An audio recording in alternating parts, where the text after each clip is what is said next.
नमस्कार, मैं आलोक लेकर आया हूँ आपके लिए घटना सार का निचोड़।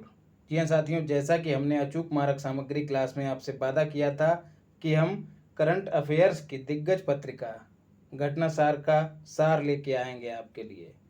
तो देर आए लेकिन दुरुस्त आए। साथियों, शुरू करने से पहले एक आवश्यक सूचना ये है कि हम घटना सार के निचोड़ को पढ़ रहे हैं। तो साथियों, इस क्लास का मुख्य उद्देश्य है कि जो घटना सार में सामग्री आपके लिए दी गई है उसको आसान और सरल शब्दों में आपके लिए उपलब्ध करवाना। जी हाँ साथियों, घटना सार की ही सामग्री उपलब्ध कराई जाएगी, ना कि आपके लिए अचूक मारक सामग्री क्लास की तरह स्टैटिक जीके भी उपलब्ध करवाया जाएगा। तो ये ध्यान में रखना है क्योंकि हमारे लिए समय की बाध्यता है।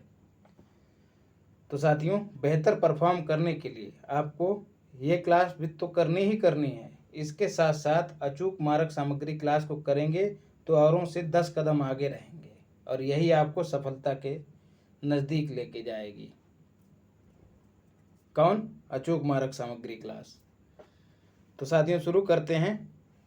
हाँ साथियों, एक बात और है कि हम घटना सार में जो यूनिट हैं, जो बड़ी यूनिट है उसमें उसको छोटे छोटे भागों में बांट कर लेके चलेंगे और जो छोटी यूनिट है उसको पूर्ण तरीके से लेके चलेंगे एक ही बार में। तो जैसे कि पहली यूनिट है राष्ट्रीय घटनाओं की अर्धवार्षिकी। तो साथियों, ये यूनिट थोड़ी बड़ी है इसलिए हम इसको 2 भागों में लेके आएंगे। तो ये पहला भाग है, इसका याद रखना है। कलर सिलेक्ट कर लेते हैं, थोड़ा आकर्षक रहना चाहिए। हाँ साथियों, तो सबसे पहले 5 राज्यों में विधानसभा चुनाव।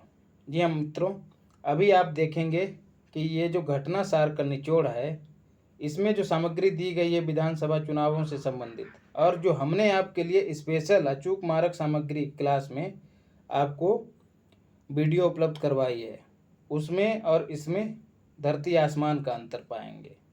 तो ये तो आप पढ़िए ही, इसके साथ साथ उस क्लास को भी देखिएगा, आपको अंतर पता लग जाएगा। 5 राज्यों में विधानसभा चुनाव। सबसे पहले उत्तर प्रदेश को। तो कुल सीटें कितनी हैं मित्रों? 403। चरणों में कितने चरणों में इसमें चुनाव हुआ? तो 7 चरणों में चुनाव हुआ उत्तर प्रदेश में। मैक्सिमम सीटें किसने प्राप्त की साथियों? 273 सीटों के साथ भाजपा सबसे बड़ी पार्टी और बहुमत के साथ सत्ता में आने वाली पार्टी बनी है। दूसरा स्थान किसने प्राप्त किया है? तो एसपी अर्थात समाजवादी पार्टी 111 सीटें इसने प्राप्त की हैं। तो इन दोनों को याद रखना है मित्रों। लगातार दूसरी बार ऐसा करने वाली, मतलब लगातार पूर्ण बहुमत के साथ 2 कार्यकाल निभाने वाली ये सरकार जो है 37 वर्ष बाद बन रही है, ये याद रखना है। अब बात करते हैं शपथ ग्रहण की। तो 25 मार्च 2022 को, ये तिथि आपको याद रखनी है, 25 मार्च 2022 को शपथ ग्रहण करवाई गई। किसके द्वारा? राज्यपाल। कौन है साथियों? उत्तर प्रदेश की आनंदीबेन पटेल। कहाँ इनको शपथ ग्रहण करवाया गया? इकाना स्टेडियम, जिसको अटल बिहारी वाजपेयी स्टेडियम भी कहते हैं। तो 25 मार्च 2022 कहाँ? इकाना स्टेडियम। किसने? आनंदीबेन पटेल। किसको? मुख्यमंत्री बुलडोजर बाबा को। जी हाँ साथियों, अब आपको घटनासार में ये चीज़ें नहीं मिल रही हैं कि वो किस क्रम के मुख्यमंत्री हैं। तो चलिए अभी मैं बता देता हूँ, 22वें क्रम के। और ये जो विधानसभा गठित हो रही है ये किस क्रम की है? तो 17वें क्रम की है।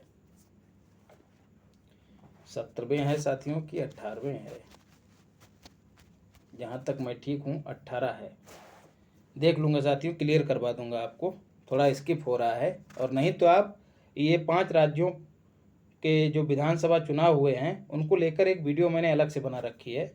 तो मैं आपसे अपील करता हूँ कि उसको ज़रूर जाके देखिए, वहाँ आपको विस्तार से चीज़ें मिलेंगी, खासकर यूपी पीसीएस वाले और बिहार पीसीएस वाले, और साथ में लेखपाल वाले तो कतई ही ना छोड़ें उसको। हाँ साथियों, और क्या है?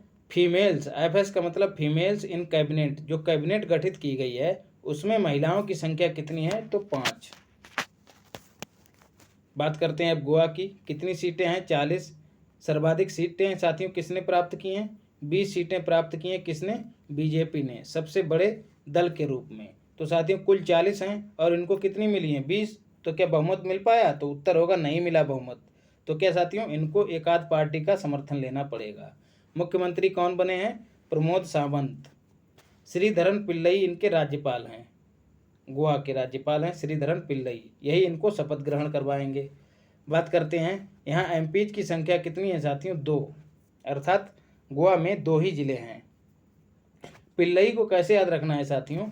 क्योंकि गोवा जो है हाल ही में रेबीज मुक्त हुआ है पूर्ण रूप से, और रेबीज किसके काटने से फैलता है मित्रों? पिल्ले के काटने से फैलता है। तो पिल्ला कहाँ है साथियों? गोवा में। इसको व्यक्तिगत स्तर पर मत लेके जाइएगा, मेरा उद्देश्य केवल आपको एक ट्रिक उपलब्ध करवाना है, ना कि माननीय राज्यपाल के लिए बुरा भला कहना। उत्तराखंड की बात करते हैं, सीटें इसमें कितनी हैं? 70। बड़ी पार्टी कौन बनी है? बीजेपी। मुख्यमंत्री कौन बना है? पुष्कर सिंह धामी साथियों, दूसरी बार। अब देखिए यहाँ पर इन्होंने बहुत बड़ी जो चीज़ है महत्वपूर्ण, उसको छोड़ दिया है। क्या है साथियों? ये दूसरी बार बने हैं, लेकिन ये हारे हुए व्यक्ति बने हैं। हारे हुए कहाँ से हारे हैं? खटीमा से इनकी खटिया खड़ी हुई है, पिछली क्लास में हमने आपको बताया भी है। खटीमा विधानसभा क्षेत्र से ये चुनाव हार गए, लेकिन इनको मुख्यमंत्री नियुक्त किया गया है। राज्यपाल साथियों गुरमीत सिंह। और एक और महत्वपूर्ण तथ्य है साथियों, ऋतु खंडूरी। जी हाँ साथियों, ये पहली महिला स्पीकर बनी है उत्तराखंड की। ये इन्होंने पॉइंट छोड़ दिया है साथियों। आप समझ रहे होंगे कि इनका स्तर और हमारी क्लास का स्तर कितना फर्क रखता है आपस में। खैर, अब मैं इन सब चीज़ों से बचूंगा, जो है उसी को बताऊंगा सरल भाषा में। मणिपुर, कुल कितनी सीटें हैं साथियों? ये थोड़ा इसका जो साइड है वो चेंज हो गई। तो साथियों मणिपुर का कंटेंट ये है, कुल सीटें कितनी हैं? 60 सीटें हैं साथियों। बड़ा दल कौन बन के उभरा है? बीजेपी। मुख्यमंत्री कौन है? ये याद रखना है, बीरेन्द्र सिंह। राज्यपाल एल गणेशन। इन दोनों को याद रखना है, और सीटों की संख्या। और मणिपुर की राजधानी इम्फाल, ये नहीं दिया है इन्होंने, बता दिया मैंने। खैर, बात करते हैं पंजाब की। कुल सीटें 117। बड़ा दल कौन बना है? आम आदमी पार्टी, आप। कितनी सीटें पाई है? 92। मुख्यमंत्री भगवंत मान, किस क्रम के? 17वें क्रम के। शपथ खटकर कलाम इनको दिलवाई गई है शपथ।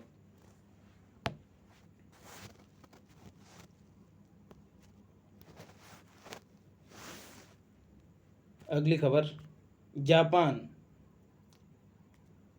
के प्रधानमंत्री ने भारत की यात्रा की है साथियों। तो कौन है अब जापान के प्रधानमंत्री? तो फूमियो किशिदा जापान के प्रधानमंत्री हैं। भारत जापान वार्षिक शिखर सम्मेलन, जो कि क्रम के अनुसार 14वां था, उसमें इन्होंने शिरकत की। कहाँ आयोजित हुआ ये? दिल्ली में। तो इस समय कई समझौते हुए, उनमें से 2 प्रमुख समझौते ये हुए हैं साथियों कि जापानी सेब का भारत आयात करेगा, वहीं भारतीय आम का भारत निर्यात करेगा। कहाँ? जापान में। ये याद रखना है साथियों, पूछा जा सकता है कि किस देश के साथ करार हुआ है कि भारतीय आम का निर्यात होगा, और किस देश के साथ सेब के आयात के लिए भारत ने समझौता किया है, ऐसे पूछा जा सकता है। और जापान के प्रधानमंत्री तो याद रखने ही हैं आपको। भारत का पहला पूर्ण स्वामित्व वाला महिला औद्योगिक पार्क साथियों कहाँ बना है? हैदराबाद में। कब साथियों इसका लोकार्पण हुआ है? अंतर्राष्ट्रीय महिला दिवस के अवसर पर। कब मनाया जाता है? 8 मार्च को साथियों, याद रखना है, महत्वपूर्ण है साथियों। कहाँ हुआ है महिला औद्योगिक पार्क? तो HDB अर्थात हैदराबाद।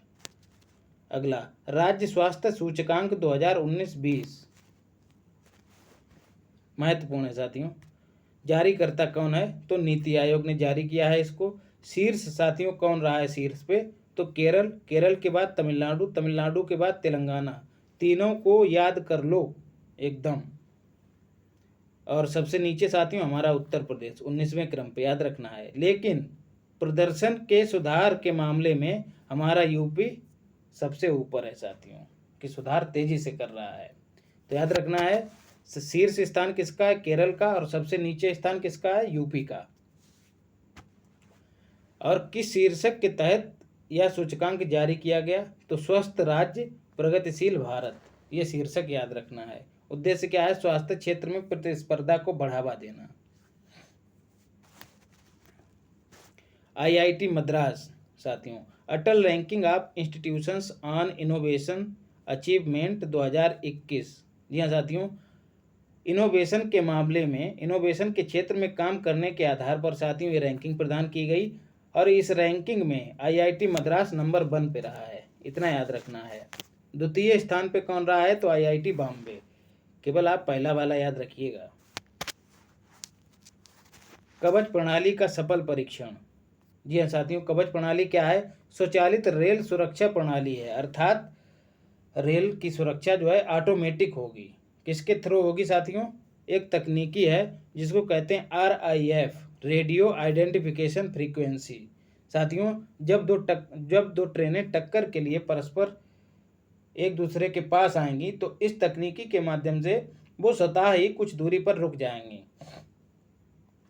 बजट में साथियों क्या प्रावधान किया गया है कि इस प्रणाली से, इस तकनीकी से 2000 किलोमीटर रेल नेटवर्क को लैस किया जाएगा, इतना याद रखना है। और हमारे रेल मंत्री कौन है? अश्विनी वैष्णव जी रेल मंत्री हैं, अश्विनी वैष्णव।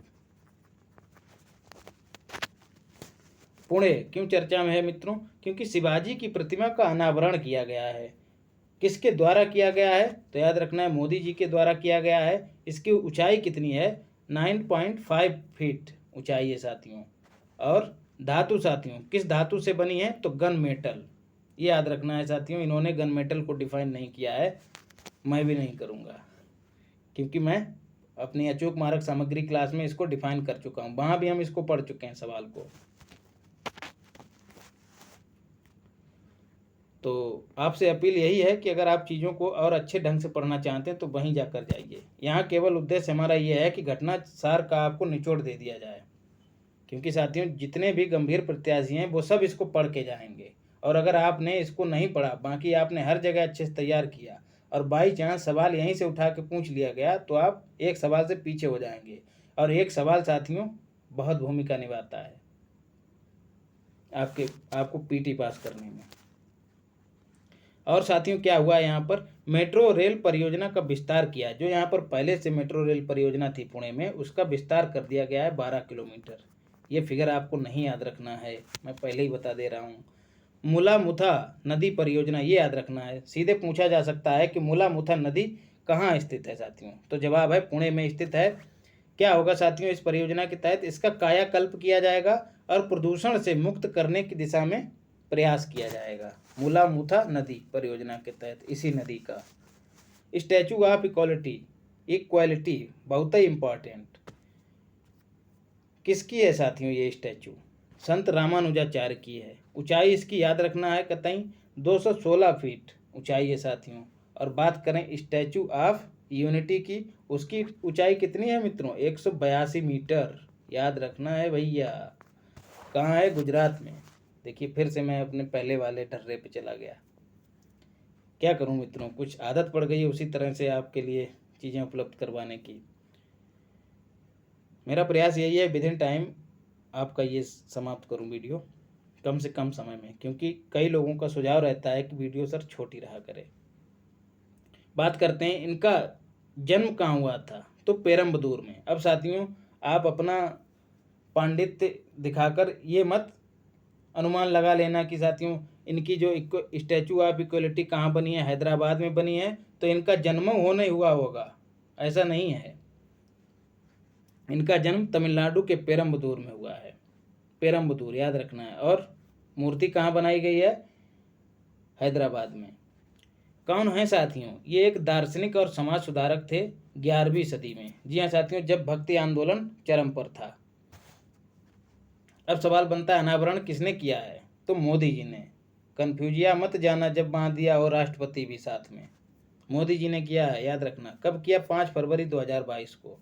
धातु, किन धातुओं का इस्तेमाल किया गया है? तो याद रखना है, ऐसे पूछा जा सकता है कि कितनी धातुओं को मिलाकर बनाया गया है मूर्ति को, तो 5 धातुओं को मिलाकर बनाया गया है। कौन कौन सी? ये भी याद रख लेना है, कॉपर, सिल्वर, गोल्ड, जिंक और टाइटेनियम। बस हो गया साथियों। अंतर्राष्ट्रीय फर्नीचर पार्क कहाँ साथियों, इसका अनावरण कहाँ किया गया, तमिलनाडु के थूथुकुडी में। ये साथियों एक स्थान है तमिलनाडु में, थूथुकुडी में। आधारशिला इसकी साथियों रखी गई है MKS। अरे आज तो मैं ही अपनी फॉर्म को भूल गया हूँ, देखते हैं याद आ जाएगी। उद्देश्य इसका क्या है, फर्नीचर के क्षेत्र में साथियों तमिलनाडु की क्षमता का निर्माण करना ताकि रोजगारों का सृजन हो सके। आधारशिला साथियों ये क्या हो गया है, तमिलनाडु में MKS का मतलब, जी हाँ साथियों याद आ गया MKS साथियों। आज हम ही कच्चा खा गए। हाँ, MKS का मतलब MK स्टालिन जी, जो कि मुख्यमंत्री हैं कहाँ के, तमिलनाडु के, और अपने योजनाएं लॉन्च करने के अंदाज के लिए जाने जाते हैं और हमारे लिए करंट अफेयर बढ़ा देते हैं। याद रखना है MKS कौन है, MK स्टालिन। आज हम ही भाइयों बच्चा खा गए। अंतर्राष्ट्रीय ओलंपिक समिति, इंटरनेशनल ओलंपिक काउंसिल चर्चा में क्यों है साथियों, क्योंकि मेजबानी करने का गौरव भारत को प्रदान किया गया है। अभी नहीं करेगा साथियों, कब होगी मेजबानी इसकी भारत के द्वारा, 2023 में। कहाँ साथियों होगी मेजबानी, मुंबई में। क्रम साथियों कौन सा होगा, 140वां, इस समिति का 140वां जो आयोजन होगा कहाँ, मुंबई में। ये क्रम मत याद रखिएगा, नहीं पूछा जाएगा। पिछला साथियों कहाँ हुआ था, बीजिंग में, तो पिछला याद रखिएगा बीजिंग में। और ये जो कहाँ होगा अगला, 2023 में भारत में होगा। और ये पिछला मतलब 2022 का बीजिंग में हुआ है। भारत का प्रतिनिधित्व साथियों जो 139वीं हुई है बीजिंग में, 140वां कौन करेगा, हम करेंगे 2023 में। और जो 139वीं हुई है ओलंपिक समिति जो आयोजित हुई है कहाँ, बीजिंग में, उसमें साथियों भारत का प्रतिनिधित्व किसने किया था साथियों, ये लगभग जनवरी या फरवरी में आयोजित हुई थी। अभिनव बिंद्रा जो कि भारत के इकलौते गोल्ड जीतने वाले खिलाड़ी हैं, किसमें, ओलंपिक में। और नीता अंबानी, मुकेश भैया की पत्नी, और इनको छोड़ दीजिएगा नरेंद्र बत्रा को, अभिनव बिंद्रा और नीता अंबानी को। ये पूछना रेयर ही है साथियों, इतना याद रखना कि भारत कब इसकी मेजबानी करेगा, 2023 में। कहाँ करेगा, मुंबई में। पिछली का कहाँ हुआ है आयोजन, बीजिंग में। बस। बायो CNG प्लांट चर्चा में क्यों है मित्रों, एशिया का सबसे बड़ा है साथियों, इसका उद्घाटन हुआ है इसीलिए ये चर्चा में आ गया। अब सवाल बनता है किसने उद्घाटन किया है, तो मोदी जी ने किया है। BC का मतलब वीडियो कॉन्फ्रेंसिंग के तहत। कहाँ साथियों इसका उद्घाटन किया गया है, इंदौर में। अन्य नाम क्या है, गोवर्धन प्लांट। क्यों साथियों गोवर्धन, मतलब गोबर जो है धन की तरह ट्रीट किया जाएगा इसमें। जी हाँ साथियों। बायोगैस कैसे बनेगी, जो गीला कचरा है, गोबर हुआ या फिर फसल के अवशेष हुए, इन सबको मिलाकर एक विशेष प्रक्रिया के तहत बायोगैस का उत्पादन किया जाएगा। और साथ ही साथियों खाद का भी उत्पादन होगा, जिससे साथियों कार्बन डाइऑक्साइड के उत्सर्जन में कमी आएगी। क्यों साथियों, बायोगैस जो है प्राकृतिक गैस है एक तरह से। मॉडल साथियों PPP मॉडल, मतलब प्राइवेट पब्लिक पार्टनरशिप, मतलब निजी क्षेत्र भी मिलकर काम करेगा और सार्वजनिक क्षेत्र भी। ज़्यादा नहीं याद रखना है, बस ये याद रखियो कि इंदौर में होगा इसका उद्घाटन। इंदौर में हुआ, किसने किया, मोदी जी ने। गोवर्धन प्लांट इसका अन्य नाम है। बस, डरने की कोई बात नहीं है, घबराना नहीं है, घबराना नहीं है। ये हमारे सर कहते हैं साथियों। ये बायो CNG प्लांट हुआ आपका। भारत और UAE के बीच वर्चुअल शिखर सम्मेलन का आयोजन हुआ। क्या साथियों उपलब्धि रही इसकी, कई और समझौते हुए हैं, लेकिन जो महत्वपूर्ण है निचोड़ के रूप में आपको जो दिया जाएगा वो ये है कि UAE यूनाइटेड अरब अमीरात के स्थापना के 50 वर्ष पूरे हुए हैं, और इधर हमारी स्वतंत्रता के 75 वर्ष पूरे हुए हैं इस वर्ष। तो साथियों इन दोनों ने संयुक्त रूप से स्मारक डाक टिकट जारी किया है। तो आपसे पूछा जा सकता है कि किन दो देशों ने अपनी स्थापना और स्वतंत्रता के उपलक्ष्य में डाक टिकट जारी किया है। तो याद रखना है, दोनों भारत और यूएई। ब्रह्मोस मिसाइल चर्चा में साथियों क्यों है? क्योंकि भारत ने पहली बार निर्यात किया है। किसे निर्यात किया है? फिलीपींस को। राजधानी इसकी मनीला है, ये इसमें नहीं दिया गया है आपके घटनासार में। समझौता साथियों कहाँ हुआ है?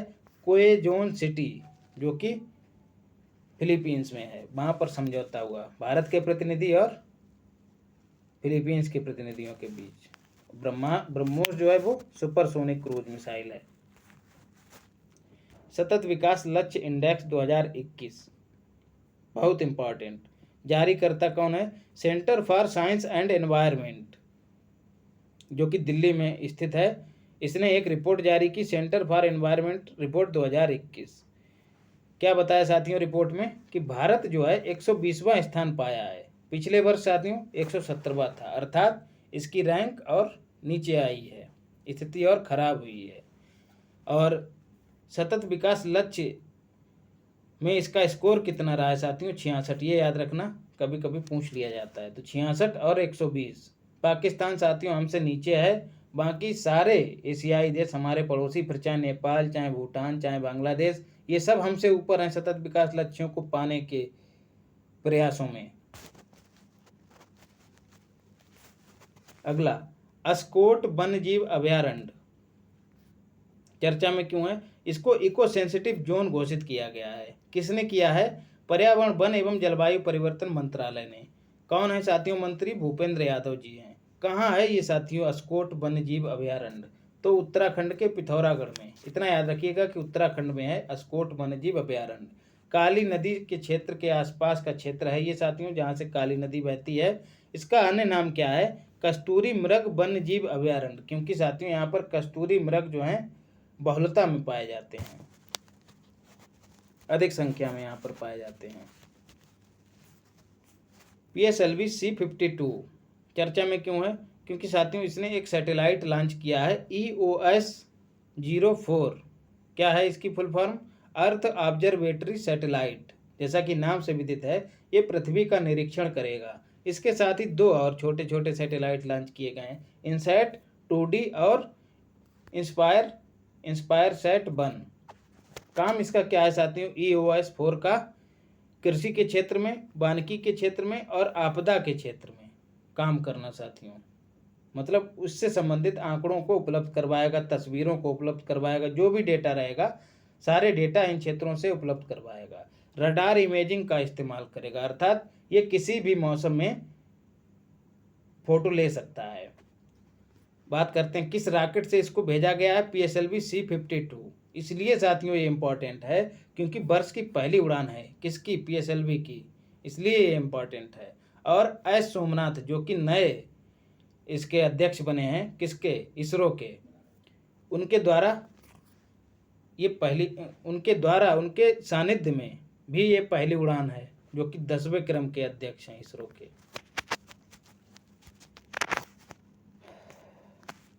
अगली खबर, 351 रक्षा उत्पादों के आयात पर बैन लगा दिया भारत सरकार ने।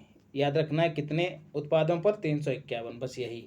उत्पादन के क्षेत्र में साथियों FDI की सीमा को कितना बढ़ाकर कर दिया गया है? तो 74% वर्तमान में।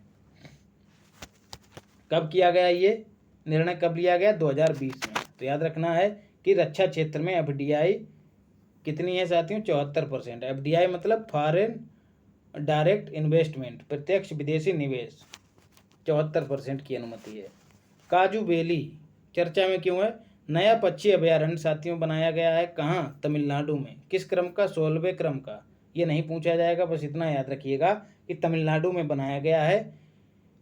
किस कानून का इस्तेमाल किया गया है? तो वन्य जीव संरक्षण अधिनियम 1972 के आधार पर साथियों, उसकी जो धारा है 8, उसके आधार पर इसको पक्षी अभयारण्य घोषित किया गया है। तो ये धारा पूछी जा सकती है और वन्यजीव संरक्षण अधिनियम पूछा जा सकता है कि किस आधार पर इसको अभयारण्य घोषित किया गया है।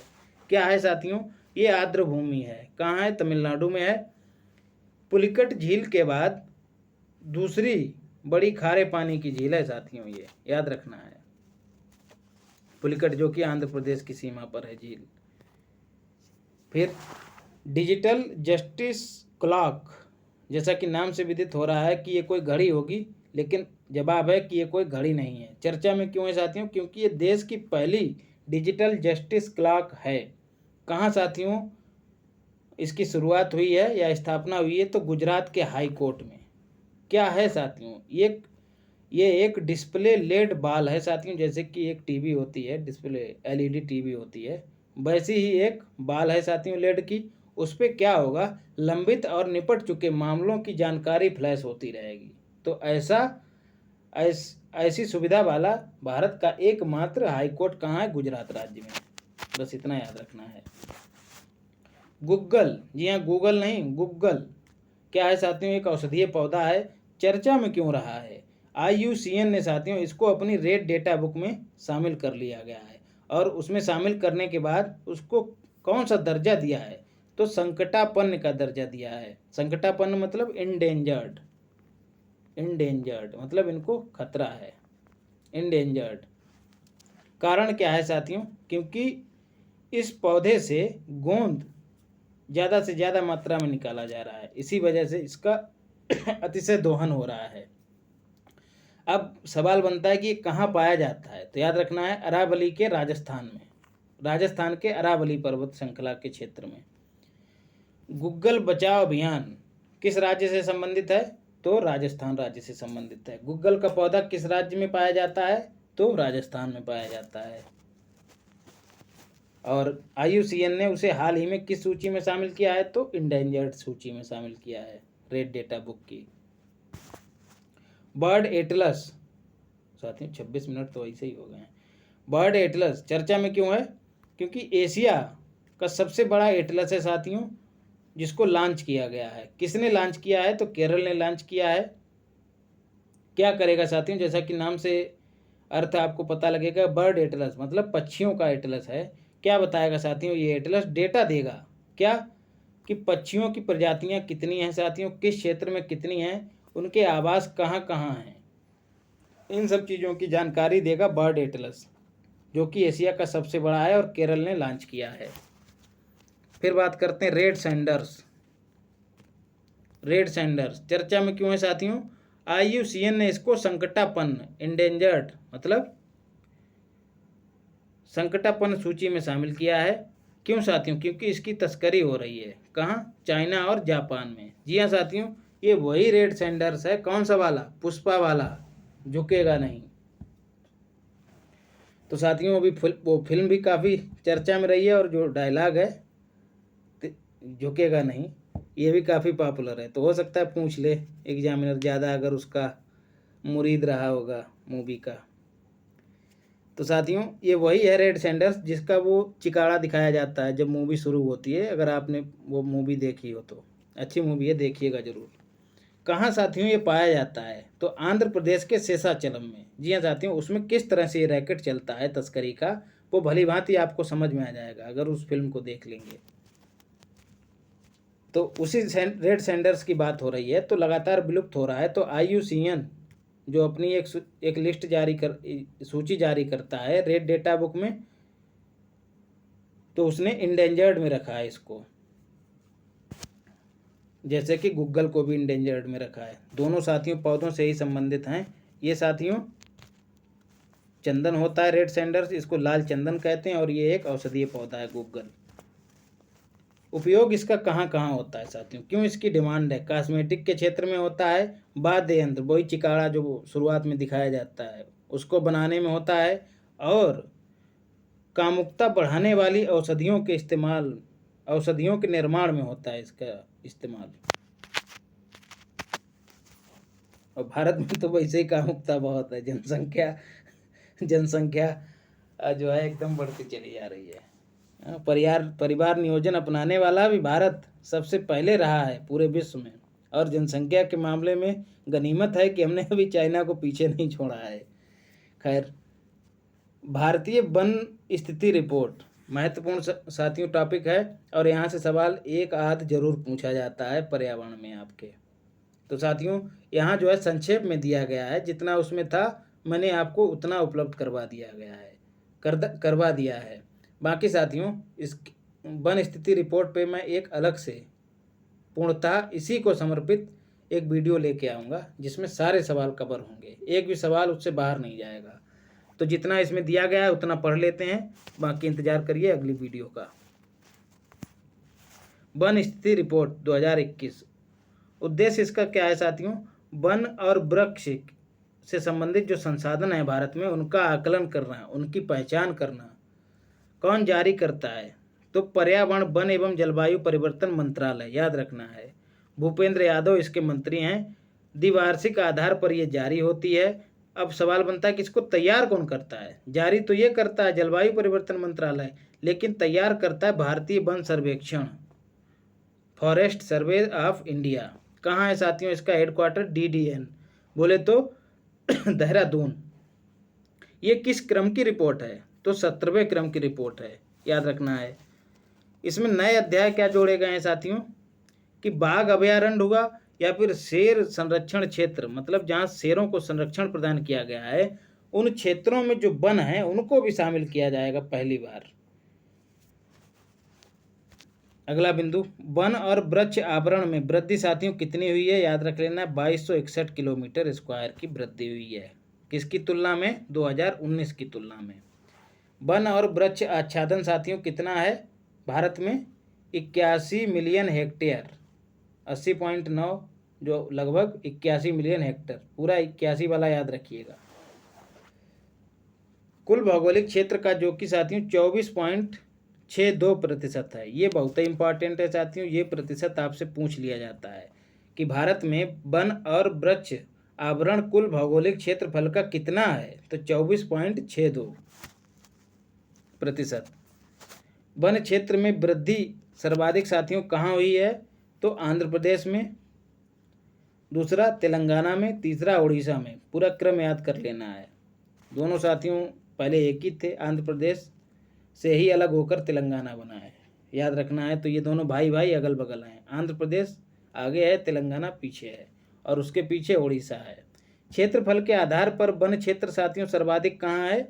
तो मध्य प्रदेश में है। फिर उसके बाद अरुणाचल प्रदेश। बस यही दो रखिएगा, और ये CHG का मतलब है छत्तीसगढ़, ये छोड़ दीजिएगा। मध्य प्रदेश और आंध्र प्रदेश। वन क्षेत्र में सर्वाधिक कमी, मैक्सिमम कमी साथियों कहाँ हुई है? अरुणाचल प्रदेश में। जी हाँ साथियों, यहाँ पर क्षेत्रफल के आधार पर सर्वाधिक है मध्य प्रदेश के बाद दूसरे नंबर पे, लेकिन दूसरे नंबर पे होते हुए भी यहाँ कमी दर्ज की गई है 2019 से 2022 के बीच में कमी दर्ज की गई अरुणाचल प्रदेश में। तो सर्वाधिक वन क्षेत्र मध्य प्रदेश में, सबसे कम वन क्षेत्र मतलब सर्वाधिक कमी वाला क्षेत्र अरुणाचल प्रदेश, और सर्वाधिक वृद्धि वाला वन क्षेत्र में सर्वाधिक वृद्धि वाला राज्य आंध्र प्रदेश, वन क्षेत्र में सर्वाधिक कमी वाला राज्य अरुणाचल प्रदेश, और क्षेत्रफल के आधार पर जो सर्वाधिक वन क्षेत्र है वो कहाँ है? मध्य प्रदेश में। मैंग्रोव क्षेत्र में वृद्धि साथियों कितनी हुई है? 17 किलोमीटर स्क्वायर, लगाना भूल गया, 17 वर्ग किलोमीटर वृद्धि हुई है, और सर्वाधिक वृद्धि हुई है साथियों उड़ीसा में। G20 शिखर सम्मेलन चर्चा में क्यों है? क्योंकि इसके सचिवालय की स्थापना को मंजूरी दे दी है। किसने? हमारी कैबिनेट ने। कहाँ साथियों स्थापना होगी? दिल्ली में। निर्देशन में किसके रहेगा ये सचिवालय? तो प्रधानमंत्री मोदी जी के। ये चर्चा में क्यों है साथियों? क्योंकि साथियों 2021 में ये सम्मेलन इटली की राजधानी रोम में आयोजित हुआ था। 2022 में इंडोनेशिया के बाली में आयोजित हो चुका है। और 2023 में साथियों कहाँ आयोजित होगा? नई दिल्ली में। तो अभी से उसका इंतजाम कर लिया गया है कि अब इसकी स्थापना नई दिल्ली में ही होगी। किसकी? सचिवालय की। किसके निर्देशन में काम करेगा? प्रधानमंत्री मोदी जी के निर्देशन में। तो ये साथियों क्रम जरूर याद रखिएगा। 2021 में कहाँ आयोजित हुआ शिखर सम्मेलन, 22 में कहाँ और 23 में कहाँ होगा, ये महत्वपूर्ण है, ना कि ये सचिवालय। फेथ 2035 एक विजन दस्तावेज है साथियों, आपसे ऐसे ही पूछा जाएगा। फेथ 2035 संबंधित है, किससे संबंधित है? तो याद रखना, ये जारी किसने किया? गवर्नमेंट ने जारी किया है साथियों। इसका लक्ष्य क्या है? लक्ष्य है 2035 तक भारत को पर्यटन के क्षेत्र में दुनिया का सबसे ज़्यादा पसंदीदा और सबसे प्रिय क्षेत्र बनाना, इसका उद्देश्य है। तो याद रखना है, फेथ 2035 का संबंध किससे है? पर्यटन क्षेत्र के विकास से संबंध है। कब तक इसको विकसित करना है? 2035 तक। फुल फॉर्म इसकी मत याद करिएगा, बिना वजह लोड बन जाएगा आपके लिए। Federation of association in Indian tourism and hospitality. साथियों, ये जो है आज आपका राष्ट्रीय घटनाओं की अर्धवार्षिकी का पार्ट 1 कंप्लीट हुआ। जल्द ही आपके लिए मैं इसका दूसरा पार्ट लेकर आऊँगा। और day to day current affair से अपडेट रहने के लिए महज 15 से 20 मिनट में आपको प्रतिदिन का करंट अफेयर्स मिल जाता है। रोज़ सुबह तकरीबन 7 बजे से पहले मैं उपलब्ध करवा देता हूँ, तो ज़रूर देखिए। और इसी के साथ मैं आप लोगों से विदा लेता हूँ। अपना और अपनों का ख्याल रखिए, प्रेम और स्नेह बनाए रखिए। धन्यवाद।